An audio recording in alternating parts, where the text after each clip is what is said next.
Welcome back, Texas All Water Fishing. It's me, Funk's brother. I'm gonna try to do a little DIY. I bought this Yak Gar Deluxe anchor trolley, and I'm gonna install it on my Hobie Outback, 2018 Hobie Outback. I installed one already on my right hand side, but I also want to put another one on my left hand side. The reason for that is because I like to anchor and fish a lot. And the reason I like to have them on both sides depends on what side, depends on what direction the wind is blowing, what direction the tide is going, what side I want to fish on. If I want to fish on the left side of the bank or the right side of the bank, helps me anchor to the correct side I want to be casting on. Alright, so the back of here tells you everything you're going to need and everything that comes with the kit. Again, with Yak gear, they come with these walnut screws. And you simply drill your hole, you put these in here, you screw your screw in here, and that will give the watertight seal on the hull of your kayak. Went with Yak gear this time. On the other side I use Yak Attack. That was the first time I used that brand, but I put the Yak gear ones on these other kayaks, so I'm gonna install them the same way I did here. To me, is just a better way to secure your screw and get that airtight seal. Okay, so this Deluxe anchor trolley comes with 2 pulleys, one to put on your bow and your stern, and what it's going to do is the rope is going to go between the 2 pulleys, and that way you can position your anchor or a drift sock. In my case, I use an anchor, not a drift sock. So we're going to go in and start here. Now, one of the things that you want to do is that you want to install your pulleys along right underneath where the top of your kayak and the side of your kayak meet, so you can feel this little indentation right here. Now, because I already installed the other side, I'm going to take the same measurements and the same placements, and you also want to take in consideration how far from the front you want it to be. Now, what the pulley's going to do, the rope is going to run across, and it's going to prevent it from going over the side and prevent from getting your way when you're paddling. So that's why it's important. You want to go as high as you can on the side, right before the curvature. So on my side, it's about 4 inches. So because I have to take consideration of this side right here and where I place my paddle. So those are things that you need to take into consideration when you're putting yours in as well. So what I do is I use the whale nuts and put them on the back and use them as a marking point where I'm going to drill my holes into the side.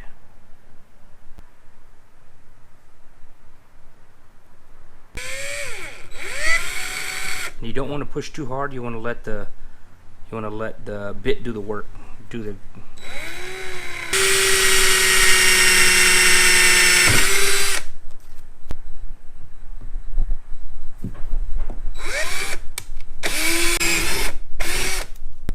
Make sure you don't put any silicone on the hose. What that does is that causes the whale nut to slip. So you want to put the pulley in towards the middle, and you just want to slip your whale nut inside the holes.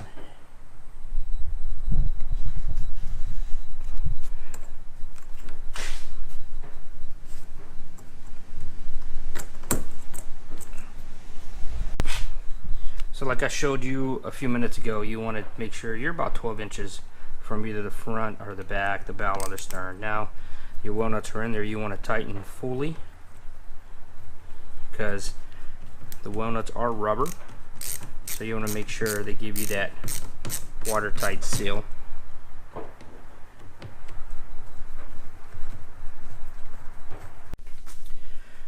Alright, so the next thing you want to do is get the pad eye, and you basically want to get it from you basically want to find the measurement from your pulley to your seat, and you don't want it to go over the top or the gunnel of the kayak. What this is going to do is that you have 2 lines. You have one which you will control and pull, and you have the other line that loops around below, and that's the line that your anchor will be tethered on or attached to. So this one is where this will be the top line, your top line will go through here, and you want to angle it either towards the front or towards the back of your kayak. In this case, it's towards the front of our kayak, so we're going to find the measurement in the middle, and the top line will run through here, and that will keep it from rolling up and getting into our way when we're out there in the water, or in the case where you are paddling. So let me get the measuring tape out and we'll measure it real fast. Alright, so I want to keep this, it's about 30 inches, so I'm going to keep this in line, pretty much the same line as my pulley up front. So I will use this to mark my hose with, as well as my hose that I'm going to be drilling with. So in your kit here, you're given screws for your pad eyes, okay, and if you have access to your hull, so it has this little backing for your screw. You can also use rivets if you don't have access. I know Scotty Mount has some rivets that I used before in that Pescador kayak, but in this case I'm just going to use the screw it comes with, and I bought some marine sealant. Picked it up at a local hardware store, where I'm going to drill the holes and then put it on the screws. Desired location is right here.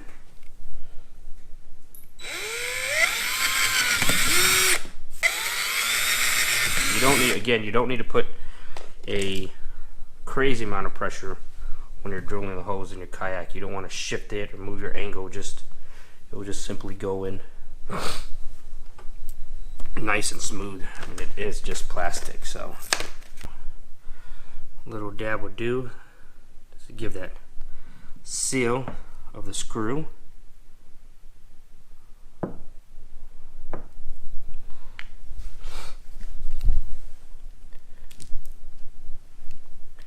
sure we get a nice good seal on here. So if it's something that I can accomplish, you don't really need it on there too, because you don't want to strip the hole, so you don't want to go too crazy with this. Okay, so to make sure it's in there and on there. So anyway, like I was saying, if I could do it, I would say almost anyone could do it.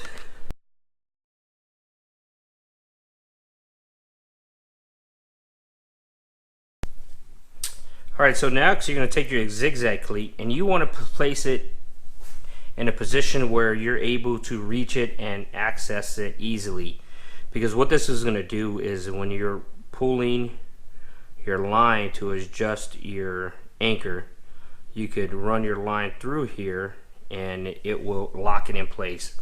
So it's really important that you take a seat, sit down in your kayak, and reach around to see where it will fit you best. Now I'm gonna put mine right here because I feel perfectly comfortable just reaching straight over my hip. So I'm gonna put it right here and keep it a little lower, but keeping it out of reach, keeping it out of the way for my my paddle. So I take it here, mark my marks so I can make my drills. Now these are self-tapping screws that come with it, so technically you could just put a little bit of silicone or a little bit of sealant on the back of here, hold it in, and then drill it in with your drill. But in my case, I already have the bit ready to go, so I'm just going to go ahead and drill a hole for it.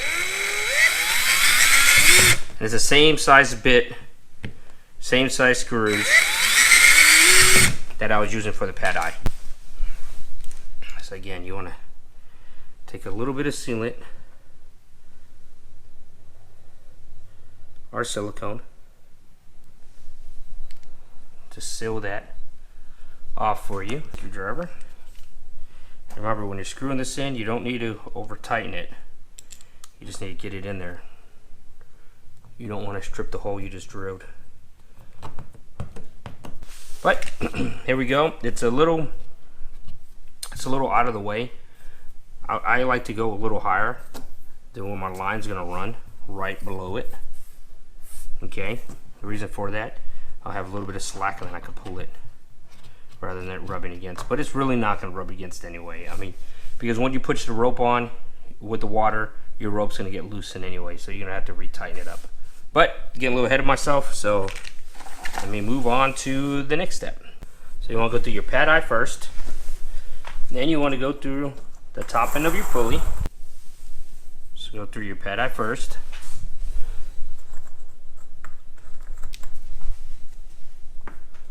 Top end of your pulley.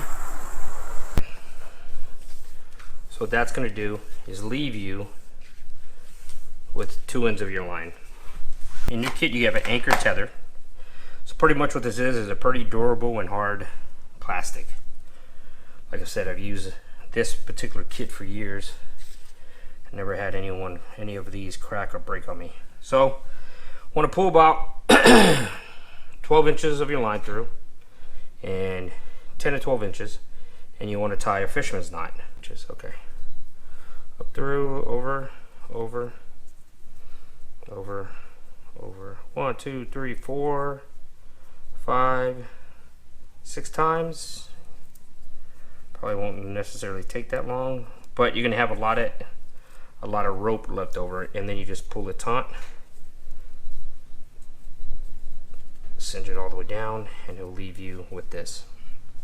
Now what this does is, in case you need to untie or readjust and use your line, untie or readjust your rope, you still can. And we'll take care of this with a couple of zip ties here in a minute. You also have 2 what they are calling haul clips, and you have some plastic shrink wrap. You want to take all your crazy long line you used to have left, and you want to run your plastic sleeve through the line. You can put your tether in the zigzag clip there to give yourself some more, so you'll be able to have some attention. And you want to run your line through here, and you'll cut the excess line here in a minute. I'll make sure this is nice and tight here.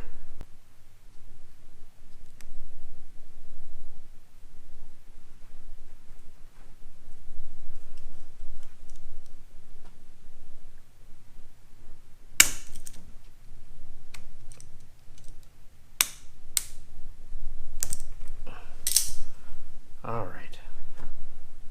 Now you have some play, but like I said, you can always adjust with your fisherman's knot here. I don't want to keep them too far apart.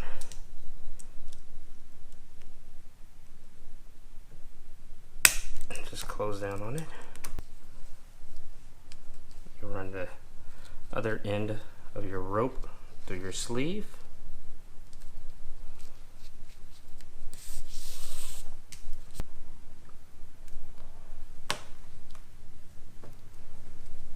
Feed your sleeve over the crimps. Then you can either take a hair dryer or a lighter, in my case, and you can shrink this wrap.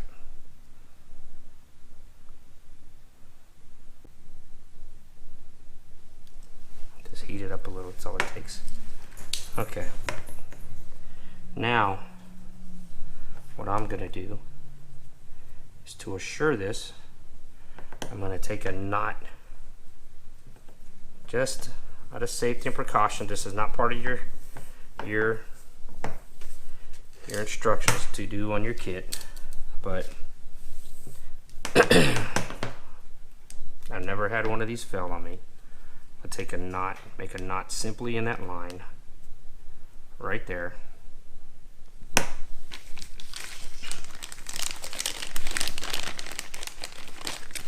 Take a zip tie to cinch that back end down, and then here I'm gonna do the same thing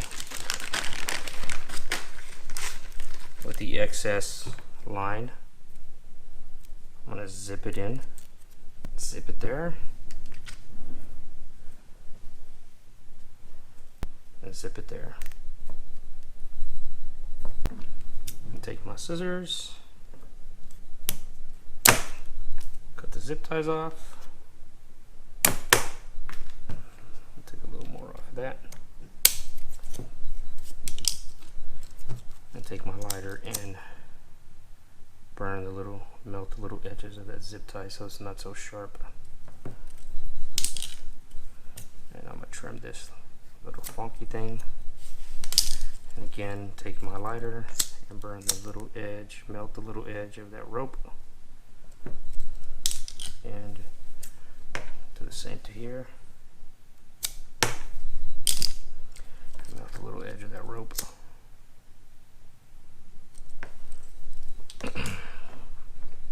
So there's a lot of play here still.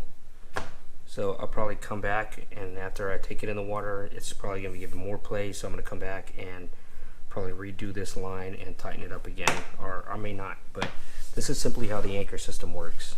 Okay, you're sitting on there, you're reaching through, your anchor's on here, clipped on. You move it to the front. If you want to face that way, if you want to face the way you're facing, and the water is running from this way to that way, then you sit here, your anchor set, you're facing this way, fishing the channel. You want to move it to the back, change positions, move it to the back, change positions, you could do so. But that's how it works, and this will keep it from running up there. And of course, this is where your anchor is, and when you want to lock it in place, you simply just take some line, simply take your rope, zigzag cleat, lock it, it's no longer moving, and your anchor's set there. So, in transport or storage, I just simply lock that in place like that. So I hope you like that little DIY trawler anchor system. I know, not professional done. I know my garage is a mess. Wasn't really prepared to film, but I went ahead and did it since I was installing one on my new kayak. So on the other side of the kayak, I didn't do a video on. So I figured I would do it on this side. I'll do a video when I install the second one. But again, I would go with the Yak Gear over the Yak Attack for the simple fact that this one comes with well nuts. Now you can, if you like the Yak Attack, you can also buy the well nuts in the hardware store. I did go out and I did buy some well nuts so I can install on my other side. And they're not expensive. They're like only a couple bucks, maybe a buck or two each. And don't forget, if you have any comments or questions, please leave them below. If you like a different trolley anchor system, or if you come up with your own DIY trawler anchor system, don't hesitate to and put your comment down there. I know I've done a couple of DIY anchor systems myself. I did one using the Ethernet cable where there was like no drilling involved whatsoever, just some carabiner clips and some pulleys. But again, feel free to leave any comments below. If you like this video and you like fishing contents in general, then feel free to follow us, feel free to subscribe. You can follow us on Instagram. Again, Ruben, Funk Soul Brother, Texas All Water Fishing. We appreciate you. Come back, and hopefully next time it won't be so nasty and bad outside. The wind's blowing about 20 miles an hour. Us kayakers, for being out there in the water, we don't like that so much. So hopefully I'll get out there soon, and I'll see you back out there. Thanks.